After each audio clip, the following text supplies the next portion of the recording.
Bismillahirrahmanirrahim. Alhamdulillahirabbil alamin wassalatu wassalamu ala asyrafil anbiya'i wal mursalin wa ala alihi wa sahbihi ajma'in. Subhanaka la ilma lana illa ma 'allamtana innaka antal alimul hakim. Rabbi shrah li sadri wa yassir li amri wahlul 'uqdatam min lisani yafqahu qawli. Amma ba'd. Alhamdulillah ala ni'matil Islam, alhamdulillah ala ni'matil iman wa kafa biha min ni'mat. Alhamdulillah, segala puji bagi Allah Subhanahu wa ta'ala yang mengumpulkan kita, mendudukkan kita, menyehatkan kita, mengistiqomahkan kita, menjadikan kita hamba-hamba yang diberi kesempatan oleh Allah ta'ala untuk menimba ilmu, dikasih kesempatan untuk sedikit demi sedikit menambahkan keimanan-keimanan serta keislaman-keislaman yang ada di dalam hati kita, dikasih kesempatan untuk membenahi pikiran, membenahi cara pandang, membenahi apa yang keluar dari lisan, apa yang perlu untuk didengar, apa yang perlu untuk dirasakan dan lain sebagainya. Kita belajar semua itu dari sosok mulia yang paling dimuliakan oleh Allah Subhanahu wa ta'ala, manusia yang paling dibanggakan oleh Allah ta'ala, serta menjadi bentuk rahmat tertingginya Allah ta'ala untuk umat manusia. Nabi Muhammad SAW mengatakan, innama ana rahmatun muhdah. Saya ini adalah rahmat yang dihadiahkan oleh Allah ta'ala untuk kalian semua. Karena dengan terutusnya Nabi, kita tahu tujuan kita kemana, makna kehidupan kita apa, bagaimana cara kita beribadah, bagaimana cara kita berinteraksi dengan sesama manusia ataupun kepada Tuhan kita, apa yang kita cari, apa yang harus kita kumpulkan. Bukan tentang sesuatu yang kasat mata, tapi sesuatu yang kita kirimkan di alam sana. Bukan tentang berapa banyak pakaian yang kita miliki, sebesar apa rumah kita, sebanyak apa saldo rekening kita, bukan. Tapi seindah apa roh kita, seselamat apa hati kita, sejauh apa kita menghindari dosa-dosa, itulah yang menjadi tujuan kehidupan kita. Manusia tidak dinilai dengan apa yang dia kenakan, tapi dinilai dari indahnya rasa hati yang ada di dalam hati mereka. Nabi Muhammad SAW mengatakan, innallaha la yanzuru ila suwarikum wala ila ajsamikum walakin yanzuru ila qulubikum wa a'malikum. Allah ta'ala sama sekali enggak pernah melihat yang nampak dari kita, apa yang kita kenakan atau bagaimana bentuk tubuh kita serta wajah kita, walakin yanzuru ila qulubikum wa a'malikum. Yang diperhatikan sama Allah adalah hati kita, cara kita merasakan, cara kita melihat manusia dengan mata hati, bukan mata kepala. Itulah yang diperhatikan oleh Allah Subhanahu wa ta'ala, serta a'malikum, dan juga amal-amal yang kalian bawa menuju Allah Subhanahu wa ta'ala. Itu yang dilihat sama Allah. Maka Nabi Muhammad SAW diutuskan untuk itu semuanya. Nabi Muhammad diutuskan untuk meninggikan derajat manusia serta memahamkan setinggi apa derajat manusia di sisi Allah Subhanahu wa ta'ala. Bahwasanya semua manusia berharga, bahwasanya semua manusia memiliki nilai, dan yang sebaik-baik nilainya di sisi Allah adalah atqakum, yang paling memiliki ketakwaan kepada Allah, yang paling takut sama Allah ta'ala, yang paling mulia, yang paling indah cara pandangnya, mereka lah yang paling mulia, yang paling tinggi, yang paling jeru pemahamannya tentang agama, bukan dari segi keilmuannya tapi dari segi rasanya, mereka lah orang-orang yang paling mulia di sisi Allah Subhanahu wa ta'ala. Mungkin dengan berkahnya kita duduk di sini, diperbaiki keadaan kita, diperbaiki hati kita, diperbaiki ibadah kita, diperbaiki cara berdoa kita, diperbaiki urusan kita dunia sampai akhirat kita, dibenahi, ditata nih, dirapikan, bukan oleh kita tapi oleh Allah Subhanahu wa ta'ala. Kita lanjutkan pembahasan kita masih di dalam kitab Sulamut Taufiq ila ila an qala al-mu'allif rahimahullahu ta'ala wa nafa'ana bihi wa bi'ulumihi fid darain amin. Faslun wa min ma'asil lisan al-ghibah wan namimah wa hiya dzikru akhaka al-muslim bima yakrahu wa in kana fi wan namimah wa hiya naqlul qawli al-ifsad wa tahrish. Kita masih membahas tentang maksiatnya lisan atau keburukan-keburukan yang bisa timbul akibat dari lisan. Satu zat yang kecil yang Allah Ta'ala berikan kepada setiap manusia, tapi kebanyakan orang masuk neraka gara-gara dia. Barang cilik megel nih tapi barang cilik tapi dijaganya sulit sekali. Barang cilik tapi untuk kita memperbaikinya ini butuh latihan-latihan yang super. Kalau katanya sahabatnya Nabi Abu Dzarrin Al-Ghifari, beliau mengatakan ta'allamus samad, belajarlah kalian itu untuk diam sebagaimana kalian belajar bicara. Kalau dulu kita belajar ngomong sekata-sekata, sedikit-sedikit, ndak teteh, pelu dan lain sebagainya. Belajar Al-Quran jenengan kan pasti mulainya dari a, ba, ta, gitu. Gak mungkin langsung belajar pertama kali dibukanya Al-Quran sama Ustaz Nur. Nah mungkin langsung masuk kelas Quran, gak mungkin. Kelas awal dulu, habis itu kelas dengung, habis itu baru masuk kelas Al-Quran. Panjang pendek tuh si anku perjalanannya. Jadi istilahnya kita belajar sesuatu itu sedikit-sedikit. Belajar sesuatu itu sedikit demi sedikit. Maka katanya Abu Dzarrin, ta'allamus samad. Sekarang setelah kalian lancar bicara, belajarlah untuk menahan kata-kata, sedikit demi sedikit kita kurangi. Atau istilahnya yang paling urgent untuk kita benahi dari lisan kita ini omongan-omongan buruk, omongan-omongan gak benar, atau omongan-omongan yang mendatangkan murkanya Allah Subhanahu wa ta'ala. Ini yang urgent kita lepaskan dari lisan kita. Dan oleh ndak sing gampang misuan, yang gampang ngomong kotor, yang sedikit-sedikit kebun binatang dibawa, nah itu kudu harus diniatkan sebelum mati, kudu hilang ini. Sebelum, jadi harus ditarget, bahkan kalau bisa ditarget. Ini tak kasih waktu sampai seminggu, kudu hilang kabeh ini kebun binatang ini dari mulut saya. Kenapa? Bahaya Bu kalau dibawa sampai ke kuburan. Bahaya kalau kita bawa sampai mati. Karena semua itu, setiap kalimat-kalimat itu akan dimintai pertanggungjawabannya oleh Allah Subhanahu wa ta'ala. Makanya orang-orang ketika ngambil buku amalnya semuanya heran.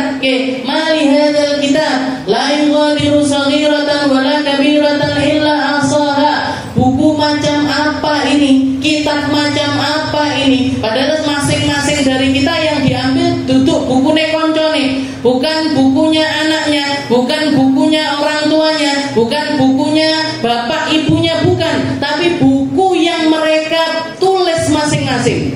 Sejarah kehidupan mereka sendiri-sendiri, kalimat-kalimat yang pernah keluar dari lisan mereka semuanya ditulis di situ. Makanya setiap buka la yughadiru shaghiratan wala kabiratan illa ahsaha. Apa ini? Omongan kecil, mulai dari omongan besar sampai yang kecil, semuanya tertulis di dalam kitab ini. Ini yang saya omongkan sekarang ini Bu. Mulai dari alhamdulillah, mulai dari bismillah, semuanya nanti ada tulisannya. Jenengan nggak sempat nulis, ini malaikat raqib atid sempat nulis. Jangan kan buka nanti pulang paling catatannya rong garis, telung garis, lah yang rajin sampai sak lembar, gitu. Jenengan nggak sempat, raqib atid ini sempat, dia sudah canggih ini, alat tulisnya itu sudah canggih, dari zaman dulu sampai sekarang sampai nanti hari kiamat gak berubah.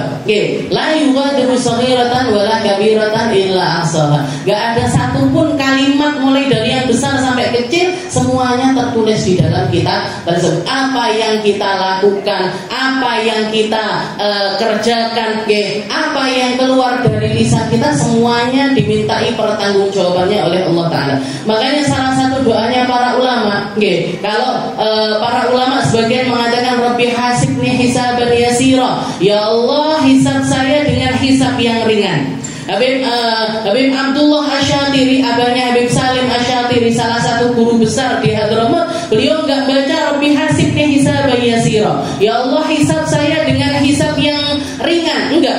Tapi beliau mengatakan Rabbi adkhilnil jannah bighairil hisab, ya Allah masukkan saya ke dalam surga tanpa hisab. Kenapa Bib kok seperti itu? Kan katanya beliau man yuhasibuhu rabbuh lam yuflih abadan. Orang yang dibikin Allah Ta'ala memperhitungkan mereka dengan detail walaupun ringan, gak akan mungkin selamat. Gak mungkin selamat. Orang kalau udah dihitung-hitung sama Allah Ta'ala, kita diperhitungkan dosa kita, gak usah 1 hari, 1 jam aja, gak enak sih bisa selamat. Kenapa kamu ngomong gini? Kenapa kamu duduk di sini? Kenapa kamu noleh ke sana? Kenapa itu semuanya gak akan ada yang bisa selamat kalau sudah Allah Ta'ala minta perhitungannya itu secara terperinci.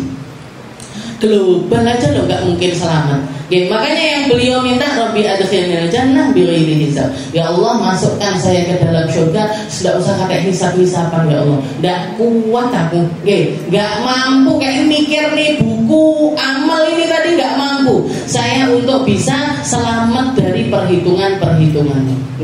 Jadi ini yang perlu kita pelajari, yang perlu kita koreksi dari setiap apa yang kita omongkan. Faslun wa min ma'asil lisan al-ghibah, seperti yang minggu lalu kita bahas.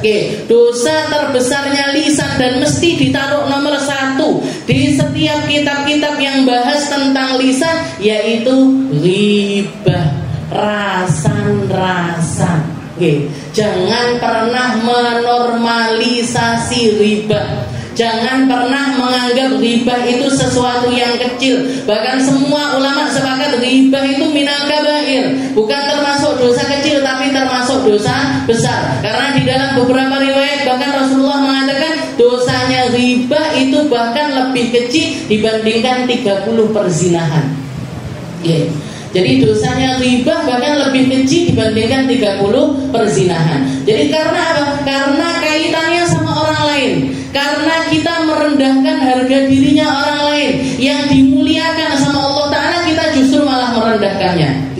Makanya Allah Ta'ala gak rela satupun dari hamba itu direndahkan dalam bentuk apapun. Dari bentuk fisiknya, dari bentuk pakaiannya, dari bentuk apa yang dia bawa atau jalan kehidupannya, alur kehidupannya. Istilahnya Allah Ta'ala ingin mengatakan yang bikin, yang menakdirkan takdir hidup masing-masing manusia itu aku. Kalian gak penting, kalian gak perlu untuk mengkoreksi bagian kehidupan orang lain yang akulah yang menuliskan tentang perkara tersebut. Masa lalunya orang, kehidupannya dia dahulu, kehidupannya dia sekarang dan lain sebagainya, gak patut kita untuk berbicara tentang itu semuanya. Al-ghibah, wa hiya dzikruka akhakal muslim bima yakraha. Jadi ya intinya apa ghibah itu? Ghibah itu adalah ngomongin orang yang orangnya ini kalau dengar mesti gak senang.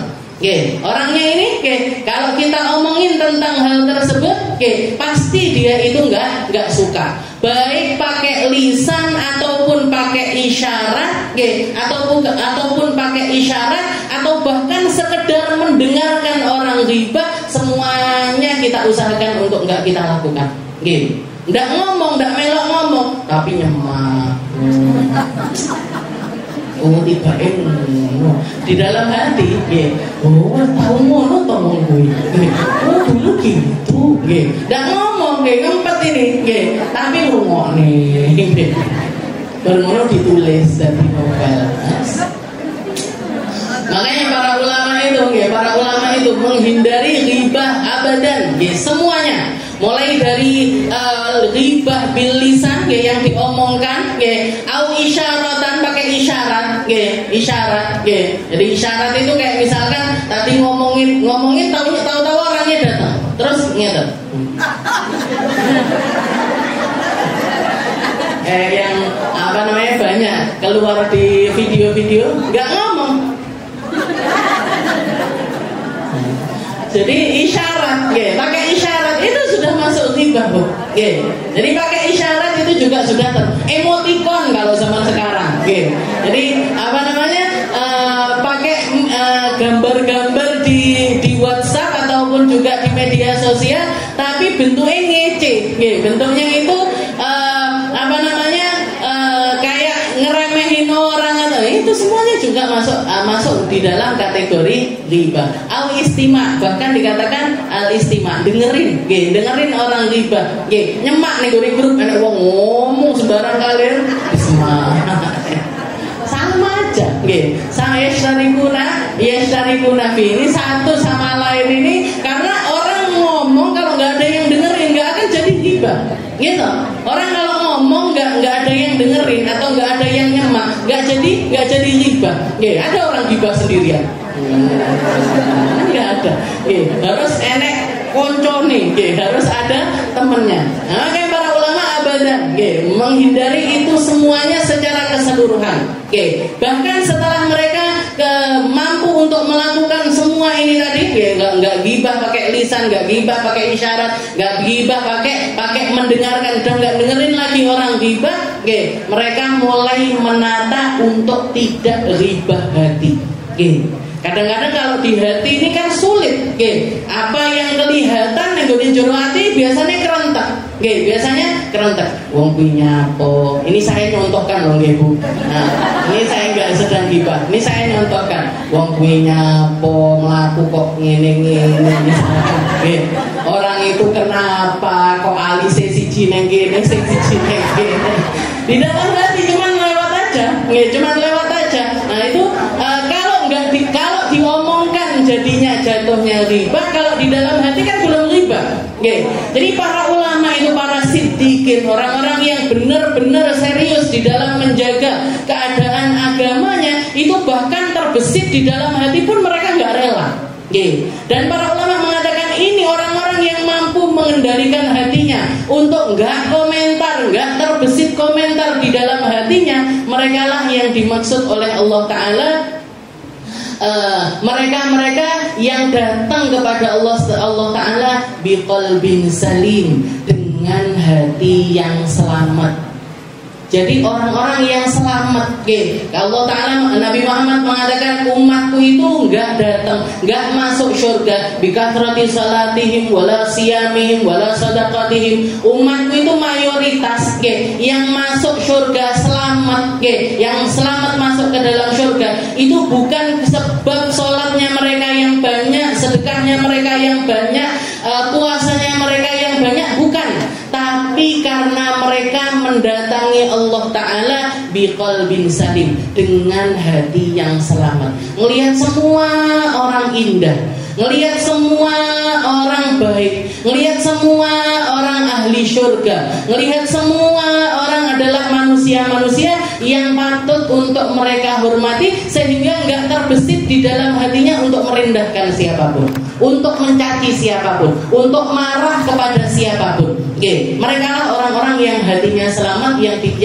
yang dimaksudkan oleh Allah Ta'ala bakalan selamat masuk ke dalam surganya Allah. Jadi usahanya lewat tuh. Kalau dari segi ghibah ini, mereka nggak mau ngomongin orang, nggak mau isyarat buruk kepada orang, nggak mau mendengarkan orang ghibah, nggak mau. Setelah itu mereka mengusahakan agar hatinya itu nggak berisik, nggak berisik dengan kehidupannya manusia, nggak berisik dengan keadaannya manusia itu. Pokoknya ngelihat semuanya api, modelnya wong kabeh api, semuanya ahli surga, semuanya orang-orang yang taat kepada Allah Subhanahu wa Ta'ala. Itu yang membuat hati mereka menjadi hati yang selamat. Wa yadzikruka. Nabi Muhammad juga mengatakan, kalau kamu ngomongin orang dan itu adalah sebuah fakta, faqad iltabta, kamu sudah ghibahin dia. Dan kalau yang kamu omongkan ini ternyata nggak benar, faqad bahatta, berarti kamu sudah bohong. Dan bohong itu ya dosa, ghibah itu ya dosa, dua-duanya dosa. Jadi ngomongin orang itu mau itu fakta, kan banyak orang tapi tenang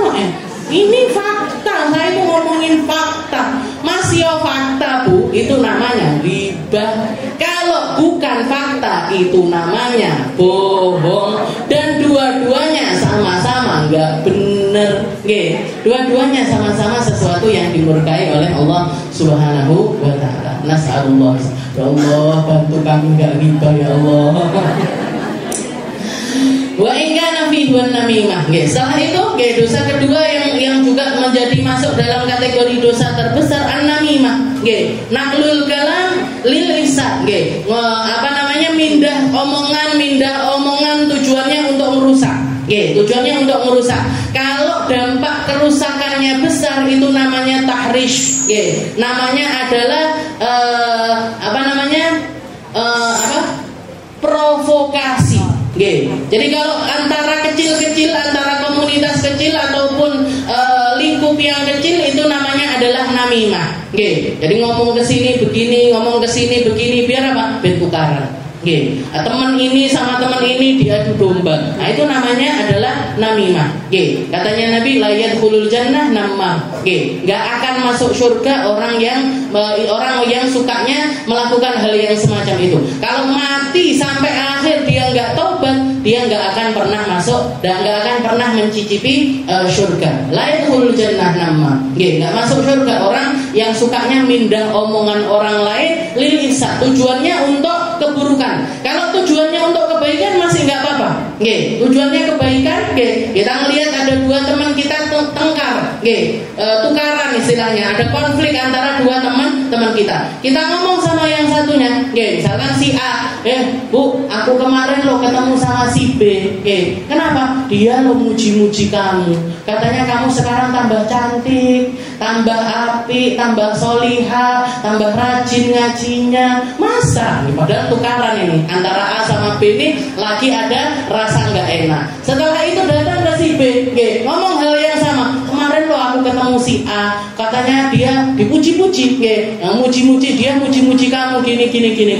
Akhirnya pas ketemuan si A sama si B sudah nggak perengut-perengutan lagi, tapi wes SMS-an. Nah ini namanya apa? Ini namanya kita mindah omongan. Bahkan ada kebohongan di situ. Padahal ini nggak ngomong, ini juga nggak ngomong, bohong kita. Tapi itu termasuk kebohongan yang diperbolehkan. Kenapa? Karena tujuannya lil islah. Tujuannya untuk memperbaiki keadaan. Kalau tujuannya untuk memperbaiki keadaan itu diperbolehkan. Tapi kalau tujuannya untuk membenturkan satu sama lain, maka itu jatuhnya adalah namimah. Kalau lingkupnya besar itu namanya tahrish, provokasi. Ini lebih parah lagi. Jadi Nabi Muhammad SAW itu datang ke negeri Madinah. Di Madinah itu ada dua suku besar. Kayak misalkan Jawa Timur penguasa, atau misalkan Tulungagung, penguasanya itu suku apa? Jawa sama suku Madura misalkan. Ada komunitas besar suku Jawa, ada atau kampungnya dhewe, satu lagi komunitas orang-orang Banjar. Dari dulu tukaran ndak barbar. Dari dulu konflik gak selesai-selesai. Ketika Rasulullah datang ke negeri Madinah, itu ada dua suku besar di negeri Madinah, namanya suku Aus sama suku Khazraj.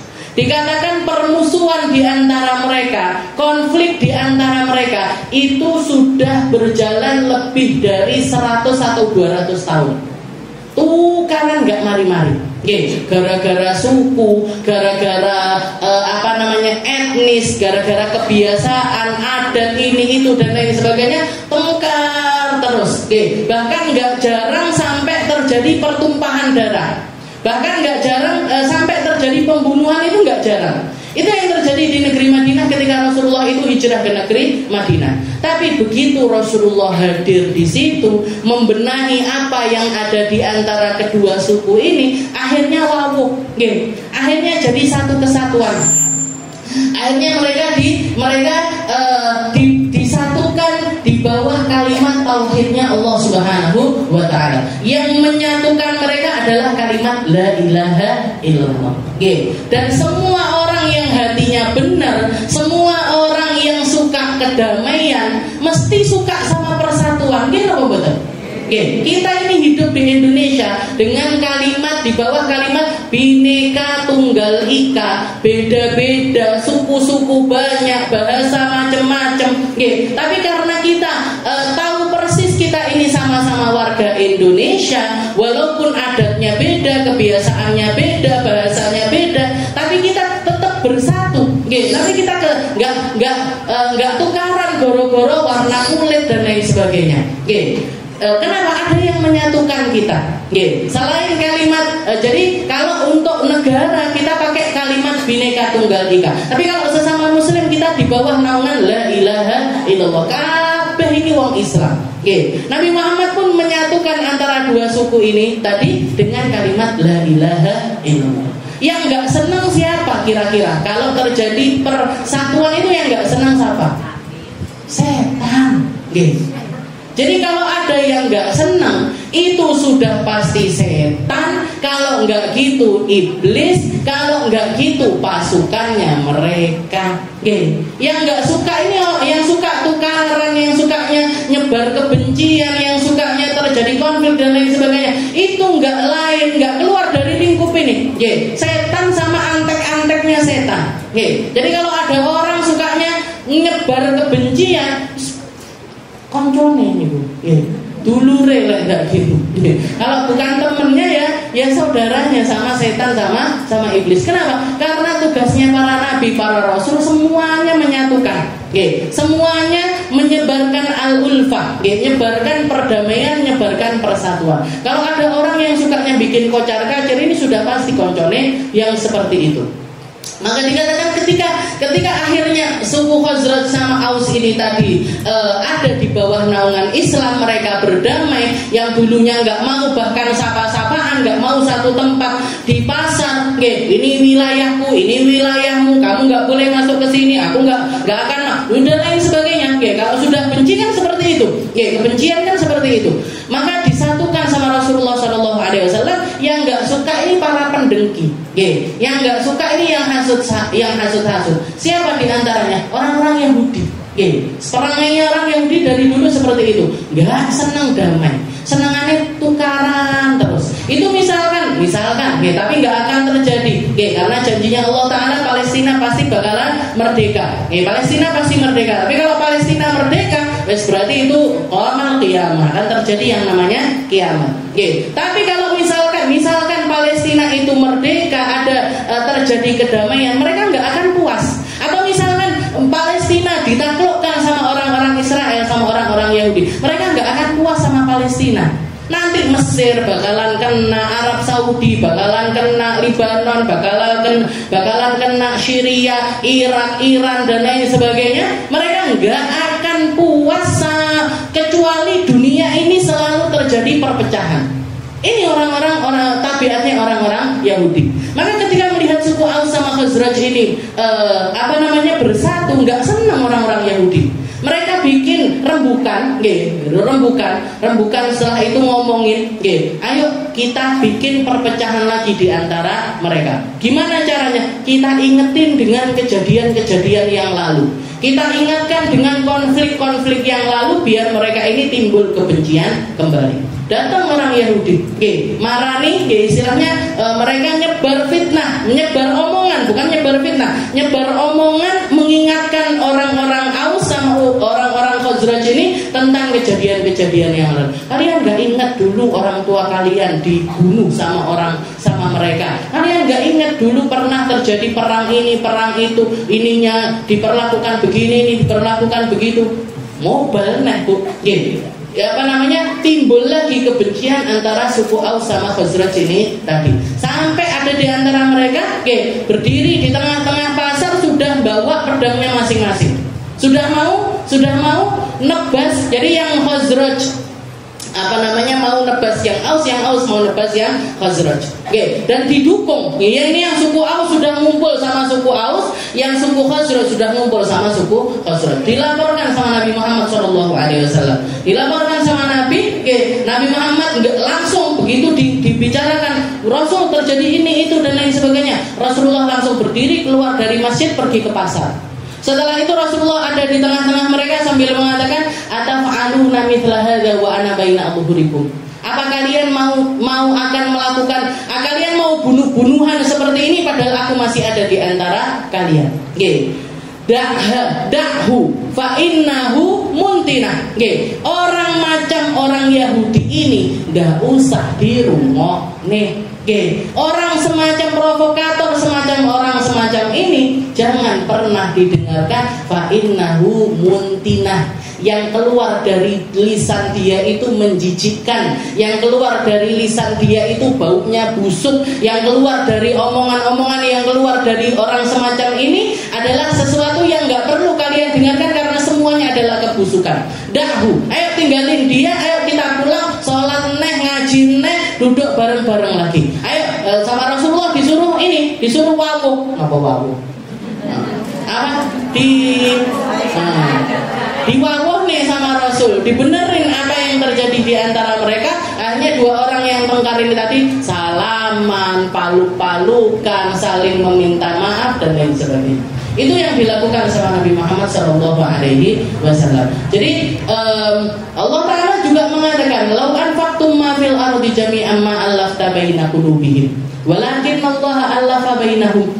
Katanya Allah Ta'ala, jadi gini, Nabi Muhammad itu mengatakan sesungguhnya seluruh permukaan jazirah Arab ini, inna setan itu Isa sudah putus asa untuk manusia ini menyembah sesembahan selain Allah Ta'ala.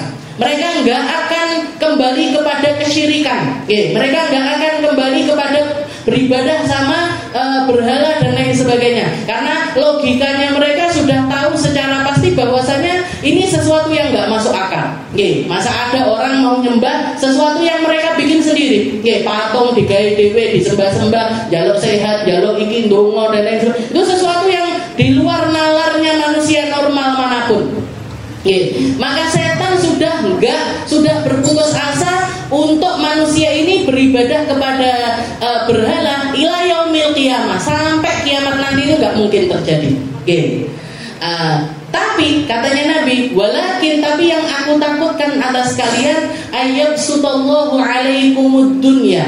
Kalau Allah Ta'ala itu membukakan pintu dunia atas kalian.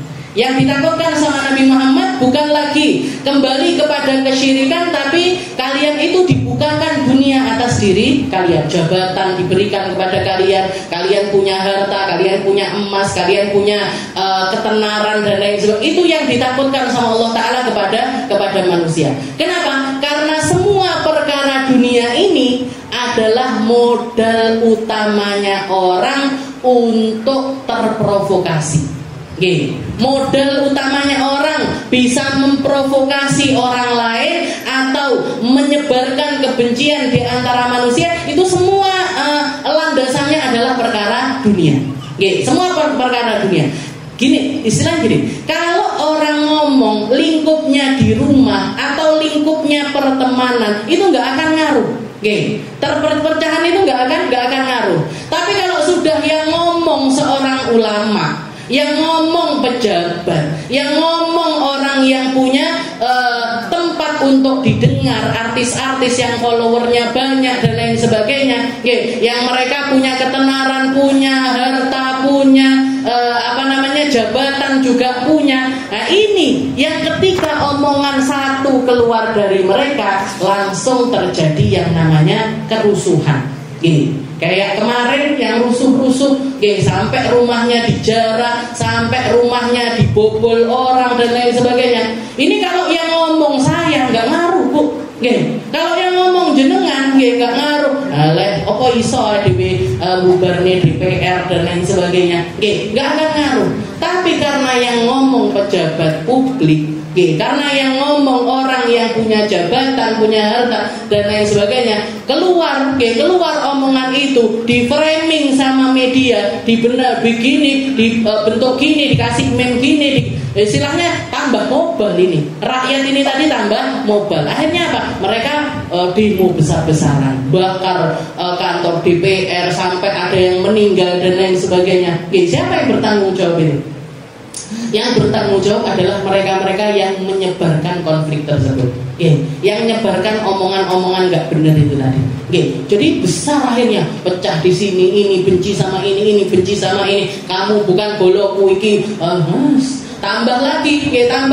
Yang tersulut hal-hal semacam itu adalah orang-orang yang bisa dibayar biasanya. Jadi nanti nyewa buzzer dibayar 10.000. Ayo bikin komentar-komentar yang jelek-jelek di media sosial. Tambah nggak karu-karuan. Jadi yang ditakutkan sama Nabi Muhammad itu bukan kalian kembali kepada kesyirikan, enggak. Orang kalau punya logikanya itu waras, enggak akan mungkin nyembah berhala itu, enggak mungkin. Sesuatu yang mustahil.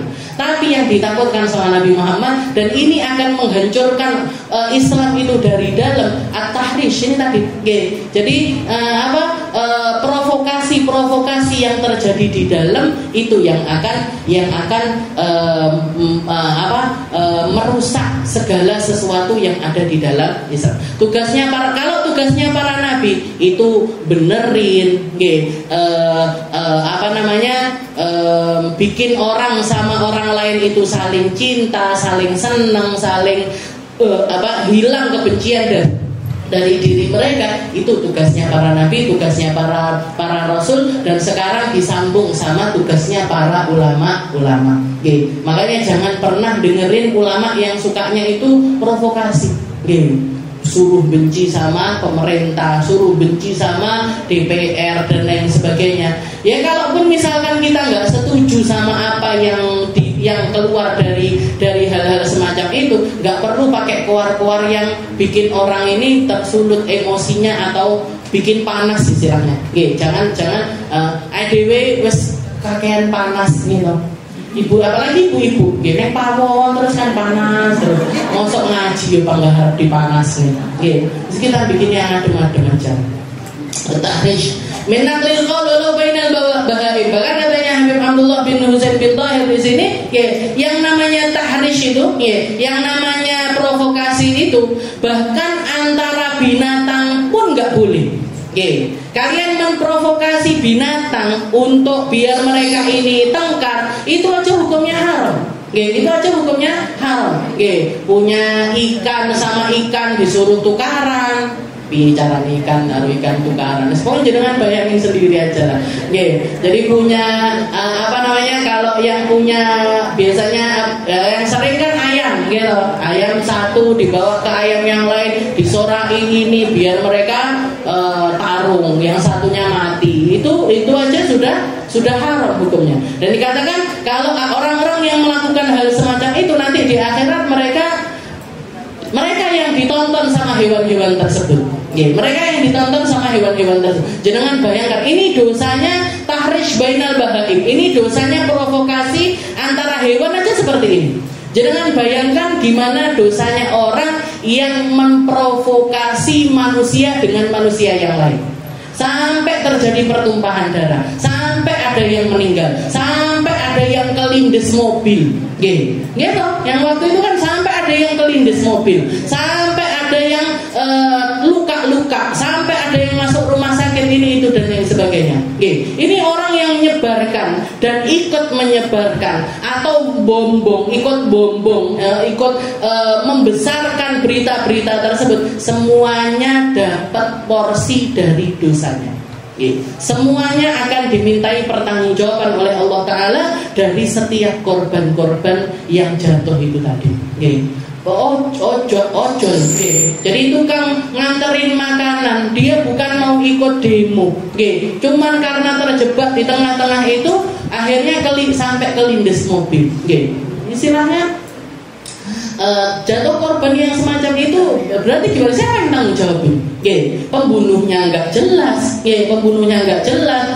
Jadi semuanya yang lindes ya pasti dapat dosanya. Tapi yang pasti yang ikut provokasi dari akar-akarnya itu semuanya juga dapat dosa dari perkara-perkara tersebut. Nabi Muhammad SAW sangat bijaksana sekali. Rasulullah pernah terjadi ketika beliau pulang dari Taif setelah Fathu Makkah. Setelah pulang dari Fathu Makkah, beliau itu ngambil mikot di Jirona. sekaligus bagikan harta rampasan perang. Karena selesai peperangan Rasulullah menang, bawa harta ghanimah yang banyak sekali. Rasulullah bagikannya itu di daerah Ji'rana. Dikatakan ketika Rasulullah membagikan hewan-hewan ternak waktu itu, kambing, ada sapi, ada unta, ada dan lain sebagainya. Rasulullah memberikan jatah kepada orang-orang yang baru masuk Islam. Karena di dalam masa tersebut, dalam 1 bulan itu ada lebih dari 2.000 orang yang baru masuk Islam. Paling banyaknya yang datang dari negeri Mekah. Jadi ketika Fatu Mekah sampai terjadi perang setelahnya, itu ada lebih dari 2.000 orang masuk ke dalam agama Islam. Maka setelah perang tersebut Rasulullah bawa harta ghanimah, orang-orang mu'allaf ini tadi, orang-orang yang baru masuk Islam, itu dikasih jatah porsi hewan ternak itu banyak sekali. Bahkan ada di antara mereka yang pulang bawa 20 onta, bawa 30 onta, ada yang bawa 50 onta. Abu Sufyan bin Harb waktu itu kan baru masuk Islam, datang kepada Nabi, ya Rasul, saya minta ontanya. Katanya Rasulullah, ambil aja. Kamu pengen berapa? Saya bawa 20 ya Rasul. Iya, bawa 20. Kurang ya Rasul, tambahin jikun. Ngambil lagi 10. Kurang lagi ya Rasul, ngambil lagi. Ponakanku ya Rasul, dijikuk nih. Ponakanku saya ini dijikuk nih. Ngambil sakarepe. Ngambil. Bayangkan satu onta itu loh harganya mungkin 25 sampai 30 juta. Bahkan bisa sampai 50 juta. Nah ini kayak kacang goreng. Minta onta kok 10. 10 itu kan bisa 500 jutaan. Itu Rasulullah ngambil. Orang-orang mu'alaf itu dipersilahkan sama Nabi untuk ngambil sebanyak-banyak, istilahnya jatahnya lebih banyak dibandingkan orang-orang yang lainnya. Maka ada satu orang yang komentar, ada satu orang yang komentar mengatakan, yaghfirullah li rasulihi sallallahu alaihi wasallam. Semoga Allah Ta'ala mengampuni Nabi kita Nabi Muhammad sallallahu alaihi wasallam. Tidak usah didoa, ini tuh loh Rasulullah sudah diampuni sama Allah Ta'ala. Dan niatnya dia doa itu buat naikkan perpecahan, bikin rasa hatinya manusia ini jadi nggak enak. Yaghfirullah li rasulihi sallallahu alaihi wasallam. Laqad dia Nabi Muhammad telah memberikan kepada orang-orang yu'ti aqwaman wa yatrukuna wa suyufuna taqturu dima'ahum. Katanya orang tersebut, Rasulullah ngasih harta yang banyak kepada satu kaum dan meninggalkan kita, padahal pedang-pedang kita lah yang masih bercucuran darahnya musuh. Yang perang itu kita, orang-orang mu'alaf itu loh, cuman egle-egle, melok-elok bawang ketika perang. Ini perang pertama kalinya mereka. Kenapa kok mereka justru dapat ghanimah banyak, kita nggak dikasih apa-apa, padahal yang berjasa dari peperangan ini adalah kita. Yang pertamanya ngelihat kayak gitu, ya ini dikasih. Pertamanya hatinya baik-baik saja. Tapi ketika ada orang yang ngomong seperti itu, langsung iya. Ini orang dikasih, kita nggak dikasih apa-apa. Kita nggak dikasih apa-apa. Akhirnya omongan-omongan tersebut jadi bikin kasak kusuk di antara orang-orang Ansor. Orang-orang Madinah itu kasak kusuk. Ini kita apa jatahnya? Orang-orang dikasih, kita kok nggak dikasih, ini itu dan lain sebagainya. Kasak kusuk sampai beritanya kedengeran di telinganya Nabi Muhammad SAW. Maka Nabi Muhammad mengatakan kepada yang menyampaikan ini tadi, nanti malam undang orang-orang Ansor untuk berkumpul di satu tempat. Saya ingin bicara secara pribadi kepada mereka. Dikumpulkan sama Nabi, gak ada orang muhajir sama sekali, gak ada orang Mekah sama sekali, gak ada orang mu'alaf sama sekali, semuanya orang-orang Ansor, semuanya orang-orang para penduduk Madinah. Dinasihati sama Nabi, Rasulullah berdiri khutbah di depan mereka sambil mengatakan hamidallah, beliau memuji-muji Allah Ta'ala. Setelah itu beliau mengatakan kepada orang Ansor, ya ma'syaral Ansor, maqalatun sami'tuha. Saya sudah mendengar berita-berita yang gak enak atas kalian. Saya dengar kalian ngomong begini, begitu dan lain sebagainya.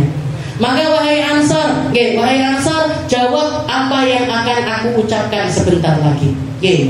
Bukankah aku adalah orang yang datang kepada kalian dalam keadaan tersesat? Fahadakumullah bi, dan Allah Ta'ala memberikan hidayah kepada kalian semuanya.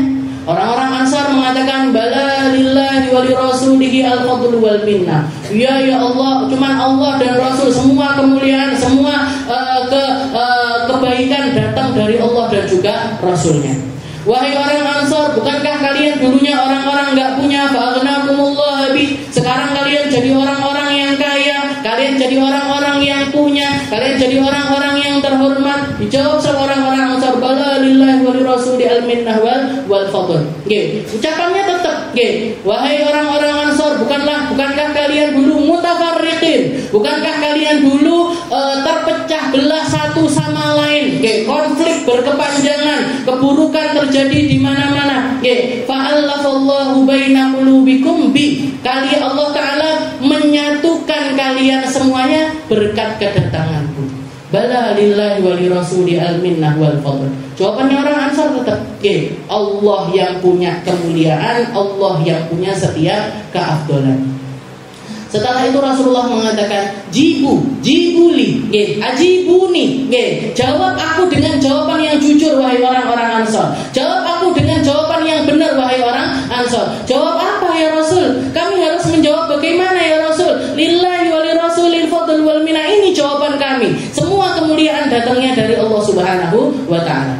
Maka Rasulullah mengatakan, in syi'tum laqultum fala saddaqtum wala suddittum. Kalau misalkan kalian mau, kalian bisa berucap, kalian bisa berkata kepadaku, ya Rasul, bukankah engkau dulu datang ke Madinah dalam keadaan terasingkan, dalam keadaan diusir dari negerimu, kami yang menyambut dirimu.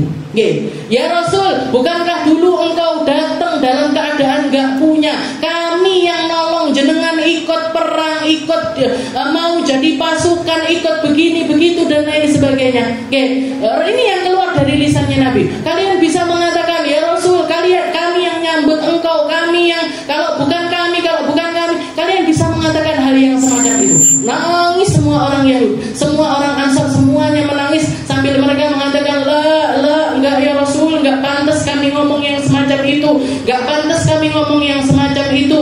Bala lillahi wa li rasuli al-fadl wal minnah. Cuman Allah yang punya kemuliaan, cuman Allah yang punya semua keafdoliahan. Nangis semuanya di hadapan Rasulullah. Padahal Rasulullah ingin mengatakan, kalau kalian mengatakan semacam itu sesuatu yang fakta, itu sesuatu yang benar, kenapa kalian enggak mau ngomong yang semacam itu? Setelah itu Rasulullah mengatakan, ya ma'syaral ansar, wahai orang-orang Ansar, apakah hati kalian enggak rela ketika aku memberikan sedikit harta, secuil dari perkara dunia, untuk membeli imannya orang-orang yang lemah tersebut, wa wakaltu ila islamikum, dan aku menyandarkan apa yang aku lakukan ini dengan keislaman kalian. Saya menganggap kalian gak akan tergoyahkan hanya dengan perkara dunia. Kalian gak akan tergoyahkan hanya dengan kambing, sapi, onta dan lain sebagainya. Saya bersandar kepada Islam kalian untuk membeli imannya orang-orang yang baru masuk Islam. Apa kalian gak rela wahai orang-orang Ansar? Katanya orang-orang Ansar, raditu billahi wa bi rasulih. Saya rela dengan semua keputusannya Allah, semua keputusannya Rasulullah. Setelah itu Rasulullah mengatakan lagi, laulal hijrah lakuntu minal ansar. Kalau bukan karena adanya hijrah, saya akan masuk di dalam golongan orang-orang Ansar.